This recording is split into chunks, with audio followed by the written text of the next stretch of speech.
really gonna miss you. But, I'm not gonna miss you because this won't end.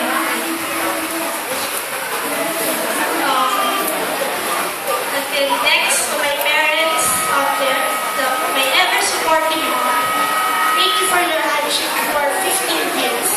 Thank you for being a mother and a father. Always remember na kahit saan na ako punta, you are always going to be my number one inspiration and role model. To my dad, unfortunately, you're not here again in my relationship. But it's okay. I know you're always there. I always feel your presence. And also to Nanay, thank you for setting your maternal duty. To the three of you, I want you to know that when the time comes that you no longer have to stay happy, I will always see you and take care of you. Third, thank you for being the luckiest yet loving mother.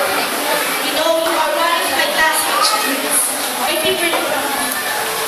And always remember that I won't get tired of teaching and sharing everything. And most of all, I want to thank God, who's always by my side whenever I do. Thank you for being the best and my only one star. For the younger years, way to go. Achievers, keep your and for those who are still on their way, don't forget that failing is a bad one. We should always strive to get our very best.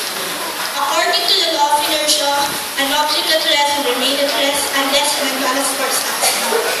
Kapag tao hindi gumagalaw, walang asunod. And with that, kahit saan na tayo galing ng mundo, up or down, we will always turn to it. Nothing is impossible, just find a way to move. And in finding a way to move, always remember that it's better to fail than kasi mas deserving at mas feel mo yung fulfillment pag alam mo wala ka sa mga.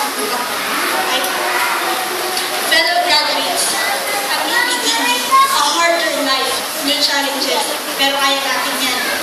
Kaya natin yan, all is well.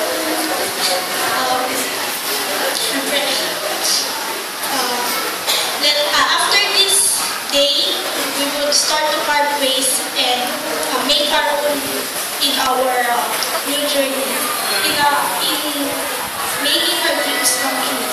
And let us not forget that we must always pray to God and we must always do everything honestly.